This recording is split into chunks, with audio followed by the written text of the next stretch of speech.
المرسلين وعلى آله وأصحابه الطيبين الطاهرين أما بعد فأعوذ بالله من الشيطان الرجيم بسم الله الرحمن الرحيم يا أيها الناس اتقوا ربكم الذي خلقكم من نفس واحدة وخلق منها زوجها وبث منهما رجالا كثيرا ونساء واتقوا الله الذي تساءلون به والأرحام إن الله كان عليكم رقيبا صدق الله العظيم غوث اعظم بمنی بے سر و ساما مددی قبلِ دین مددی کعبہ ایمان مددی انتظار کرم تست من عینی رائے خدا جو خدا بین و خدا دا مددی بگرداب بلا افتاد کشتی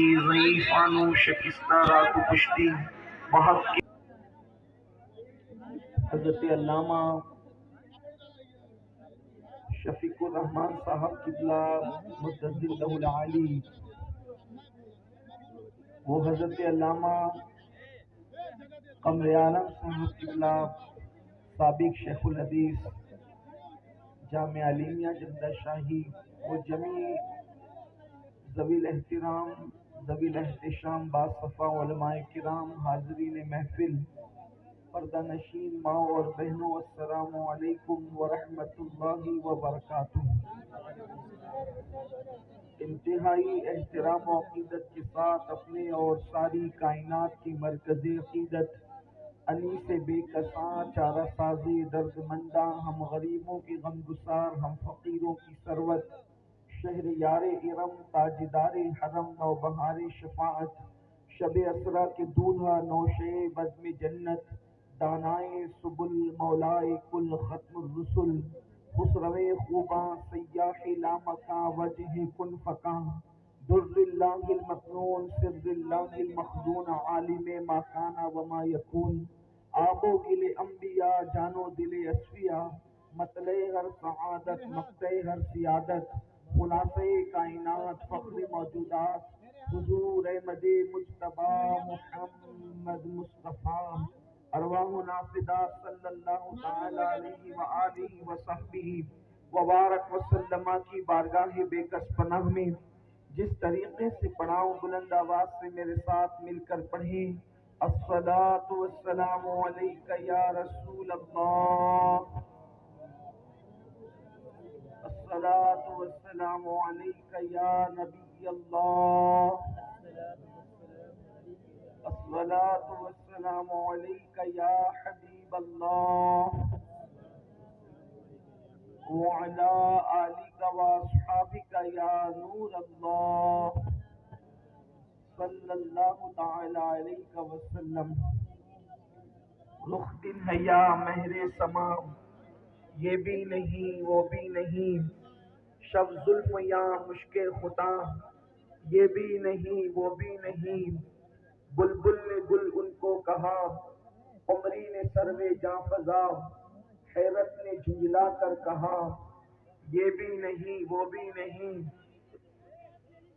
خورشید تھا کس زور پر کیا بڑھ کے چمکا تھا قمر، بے پردہ جب وہ رخ ہوا یہ بھی نہیں وہ بھی نہیں، دن لہو میں کھونا تجھے شب صبح تک سونا تجھے، شرم نبی خوف خدا یہ بھی نہیں وہ بھی نہیں، رزق خدا کھایا کیا فرمان حق ڈالا کیا، رزق خدا کھایا کیا فرمان حق ڈالا کیا، شکر کرم ترس سزا یہ بھی نہیں وہ بھی نہیں، اور ڈر تھا کہ عصیاں کی سزا اب ہوگی یا روز جزا، ڈر تھا کہ عصیاں کی سزا اب ہوگی یا روز جزا، دی ان کی رحمت نے صدا یہ بھی نہیں وہ بھی نہیں، اور ہے بلبل رنگی رضا ہے بلبل رنگی رضا یا قوتی نغمہ سرا، حق یہ کہ واصف ہے تیرا یہ بھی نہیں وہ بھی نہیں۔ آج کی یہ محفل شادی خانہ آبادی کی خوشی میں جمدہ شاہی کے عظیم علاقے میں انعقاد پذیر ہے۔ عزیز القدر مخیر قوم جناب حاجی وسیع الدین خان صاحب کے لخت جگر شہزادہ والا تبار کے عقد مسعود کے موقع پر یہ محفل جمدہ شاہی کی سرزمین پر انعقاد پذیر ہے۔ پہلی مرتبہ میں آپ کے اس علاقے میں حاضر ہوں، اور ویسے جمدہ شاہی کی سرزمین پر اہل سنت و جماعت جسے پہچان کے لیے مسلک اعلیٰ حضرت کہتے ہیں، اس کا عظیم قلعہ علیمیہ جمدہ شاہی کی شکل میں موجود ہے۔ دارالعلوم علیمیہ جمدہ شاہی آبروئے مسلک اعلیٰ حضرت مبلغ اسلام حضرت علامہ عبدالعلیم مہدی صدیقی رحمۃ اللہ علیہ کی عظیم یادگار اور ان کے اخلاص کا لگایا ہوا پودا جو تناور درخت کی شکل میں نظر آ رہا ہے، اس کے ایسے پھل اور پھول ہے جو بھی علیمیہ جس سرزمین پر موجود ہے وہاں خطاب کرتے ہوئے میرے پیر میں کانپنا ہی تھا، اور میں نے اپنے آپ کو اپنے قد کو چھوٹا ہی سمجھنا تھا، لیکن بہت کچھ ہوتا تو ایسا ہوتا، لیکن معاملہ برعکس ہے کہ میں تو نہ ادیب، نہ خطیب، نہ کوئی مفکر، نہ کوئی دانشور۔ اس کے باوجود میرے لیے عظیم امتحان کی گھڑی ہے کہ علامہ شفیق الرحمان صاحب قبلہ کے بعد اور علیمیہ کے اساتذہ سے پہلے مجھے گفتگو کا موقع دیا گیا ہے، لیکن میں تھوڑی دیر صرف اس نیت سے کہ میں اپنے بزرگوں کو سبق سنا کر آموختہ کی سند حاصل کر سکوں، کچھ معروضات پیش کرنے کی سعادت حاصل کر رہا ہوں۔ اللہ تبارک و تعالی مجھے آیہ کریمہ کی جو میں نے تلاوت کی ہے اس کے سلسلے میں مجھے حق کہنے اور آپ سب کو حق سن کر اس پر عمل کرنے اور اسے عام کرنے کی توفیق عطا فرمائے۔ میرے پیارے آقا صلی اللہ علیہ وآلہ وسلم کے پیارے دیوانوں، چونکہ نکاح اور شادی خانہ آبادی کی خوشی میں اس محفل کا انعقاد کیا گیا ہے، آپ اندازہ فرمائیں آپ کے سامنے میں نے اس آیہ کریمہ کی تلاوت کی ہے، سورہ نساء کی پہلی آیہ کریمہ، جو عام طور پر خطبہ نکاح میں نکاح پڑھانے والا قاضی اس کی تلاوت کرتا ہے، اور اس کے ساتھ مزید دو آیتیں ہمارے یہاں تلاوت کی جاتی ہے، اور اس کا آغاز بھی اس طرح ہوتا ہے، ایک آیہ کریمہ یا ایھا الذین آمنوا اتقوا اللہ حق تقاتہ، اور اس کے بعد پھر آگے اور تیسری آیہ کریمہ یا ایھا الذین آمنوا اتقوا اللہ وقولوا قولا سدیدا، اور پھر اس کے آگے آپ اندازہ فرمائیں کہ خطبہ نکاح ہو رہا ہے، نکاح کا خطبہ پڑھا جا رہا ہے، حالانکہ ایک عقل انسان سے یہ کہتی ہوئی نظر آتی ہے کہ نکاح کے فضائل پر کوئی آیت پڑھی جاتی، ایسا تو نہیں کہ قرآن مقدس میں احکامات نکاح موجود نہیں ہے، بالکل موجود ہے، یہ بھی آیہ کریمہ تو پڑھی جا سکتی تھی، اللہ اکبر، آیت کریمہ یہ بھی پڑھی جا سکتی تھی کہ اے ایمان والو تمہیں پسند آئے جو عورتیں ان سے نکاح کرو، فَانْكِحُوا مَا طَابَ لَكُم مِّنَ النِّسَاءِ مَثْنَىٰ وَثُلَاثَ وَرُبَاعَ وَإِنْ خِفْتُمْ أَلَّا تَعْدِلُوا فَوَاحِدَةً، یہ آیہ کریمہ بھی تلاوت ہو سکتی تھی، اور دیگر احکامات جو ہے سورہ مومنون کے اندر یا اسی طریقے سے سورہ نور کے اندر جس طریقے سے احکامات مزید موجود ہے وہ ساری آیہ کریمہ کا جو ہے وہ ورد کیا جا سکتا تھا، پڑھی جا سکتی تھی، انتخاب کیا جا سکتا تھا، لیکن عام طور پر خطبہ نکاح کے اندر وہ آیتیں نہیں پڑھی جاتی، بلکہ یہ آیتیں 3 آیتیں عام طور پہ پڑھی جاتی ہے، اور جس کا آغاز ہوتا ہے ایک آیہ کریمہ کہہ رہی ہے اے لوگو اللہ سے ڈرو، دوسری آیہ کریمہ کہہ رہی ہے اے ایمان والو اللہ سے ڈرو، تیسری آیہ کریمہ کہہ رہی ہے اے ایمان والو اللہ سے ڈرو۔ زیادہ تر خطبہ نکاح میں یہی 3 آیتیں پڑھی جاتی ہے، گویا کہ اشارہ مل رہا ہے اور بھی آیت کریمہ پڑھی جا سکتی تھی، اور بھی آیات کی تلاوت کی جا سکتی تھی، لیکن آیتیں 3 پڑھی جا رہی ہے، حالانکہ کوئی چوتھی پڑھے تو کوئی حکم نہیں، ایک بھی پڑھ دے تو بھی کوئی معاملہ نہیں، لیکن پڑھنے والے 3 ہی پڑھتے ہیں زیادہ تر۔ اللہ اکبر، کیا پتہ چل رہا ہے 3 آیتیں پڑھی جا رہی ہے، تینوں کا تعلق ڈر سے ہے، تینوں کا تعلق خوف سے ہے، تینوں کا تعلق خشیت ربانی سے ہے۔ کیا پیغام مل رہا ہے؟ جس طریقے سے 3 آیتیں پڑھی جا رہی ہے اشارہ مل رہا ہے انسان کی زندگی کے بھی 3 دور ہے، ایک شادی سے پہلے کا دور، ایک شادی کرتے وقت کا دور، ایک شادی کے بعد کا دور۔ آیتیں 3 پڑھی جا رہی ہے، اشارہ دیا جا رہا ہے اے ایمان والو شادی سے پہلے بھی ڈرتے رہنا، شادی کے وقت بھی اللہ سے ڈرتے رہنا، شادی کے بعد بھی اللہ سے ڈرتے رہنا۔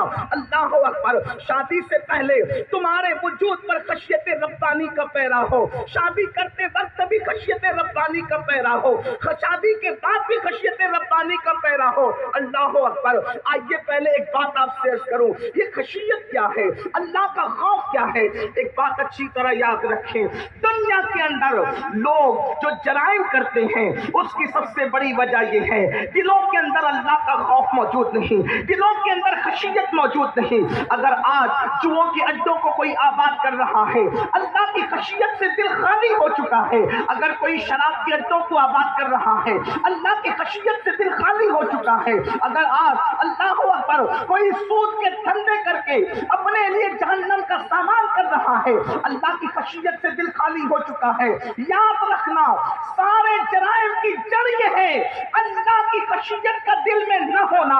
اور ایک بات آپ کو بتا دوں، اللہ اکبر، ہمارے یہاں عالم اس کو نہیں کہتے جو کسی بہت بڑے مدرسے کی سند لے کر آئے، بلکہ ہمارے یہاں عالم اس کو کہتے ہیں جو جتنا زیادہ اللہ سے ڈرتا ہے وہ اتنا بڑا عالم ہوا کرتا ہے۔ اس لیے کہ قرآن کہتا ہے انما یخشی اللہ من عبادہ العلماء، اللہ کے بندوں میں اللہ سے ڈرنے والے علماء ہی ہے۔ اگر عالم اللہ سے ڈرتا تو پھر فرقہ کیوں بناتا؟ اشرف علی بھی عالم کہلا رہا ہے، احمد رضا بھی عالم کہلا رہے ہیں، وہ فرقے پیدا کر رہا ہے۔ یہ پیغام اتحاد یوں دیتے ہیں ایک میرا ہی رحمت میں دعویٰ نہیں۔ سبحان اللہ سبحان اللہ سبحان اللہ سبحان اللہ سبحان اللہ سبحان اللہ سبحان اللہ، ماشاء اللہ ماشاء اللہ۔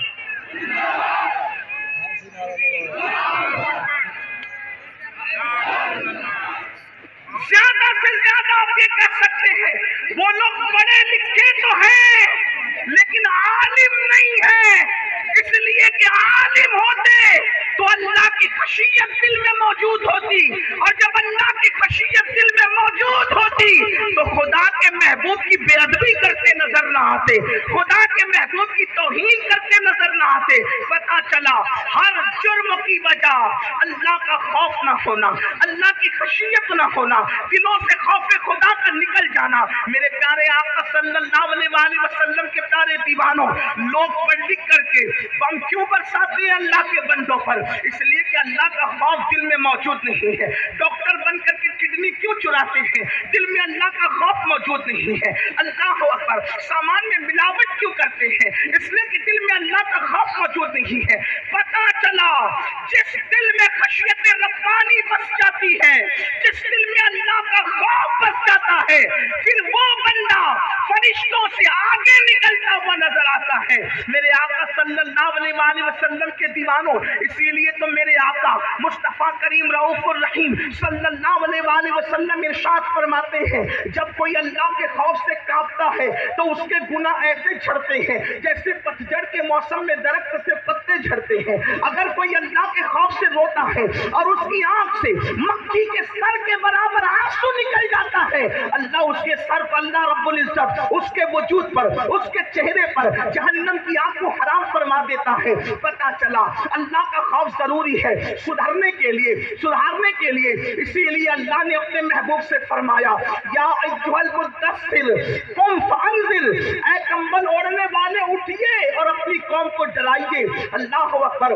جو بھی نبی تشریف لائے وہ ڈرانے کے لیے آئے, وہ خشیت ربانی کا زیور دینے کے لیے آئے. اب سنو تو گویا کہ خطبے میں پڑھا جا رہا ہے اللہ اکبر کا شادی سے پہلے بھی اللہ سے ڈرنا, شادی کرتے وقت بھی اللہ سے ڈرنا, شادی کے بعد بھی اللہ سے ڈرنا.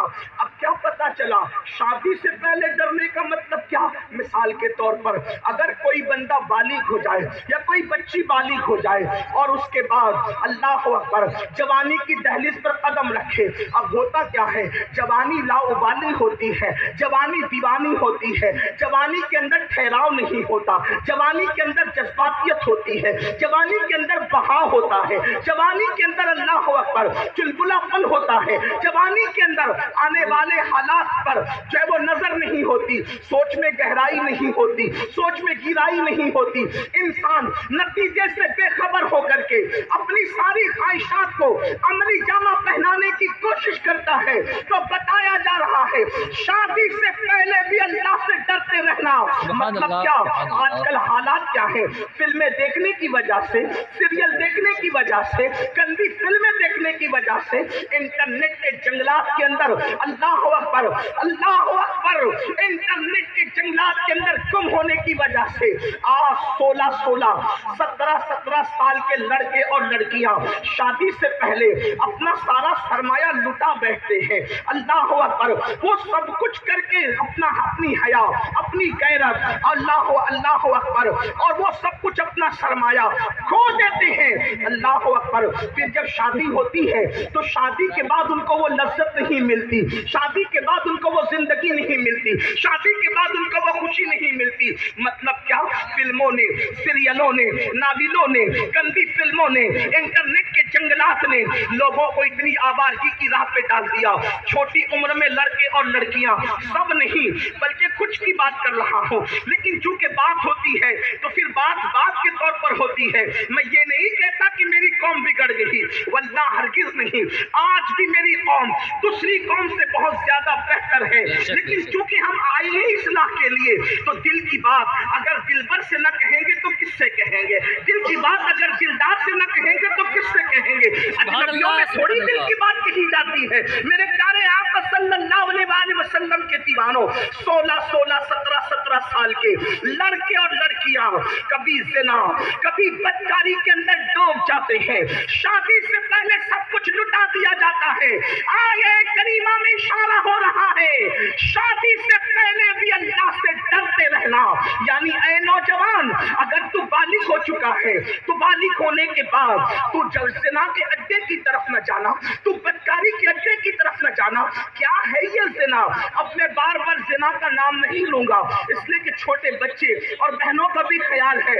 اب میں بدکاری کہوں گا تو بدکاری سے مراد آپ سمجھ جائیں گے میں کیا کہنا چاہتا ہوں. اور اس کے بعد پھر جب دوسرے عنوان پر بدکاری کہوں گا تو اس سے مراد میری یہ ہوگی کہ مرد کا مرد کے ساتھ غلط کام کرنا اور عورت کا عورت کے ساتھ غلط کام کرنا. لیکن آج کے میں آپ کو بتاؤں, اللہ اکبر, زنا جیسی بدی کے قریب آج مسلم لڑکے اور لڑکیاں جا رہے ہیں اور اس کے بعد اس کو فیشن کا نام دیا گیا ہے, اس کو گناہ نہیں سمجھا جاتا.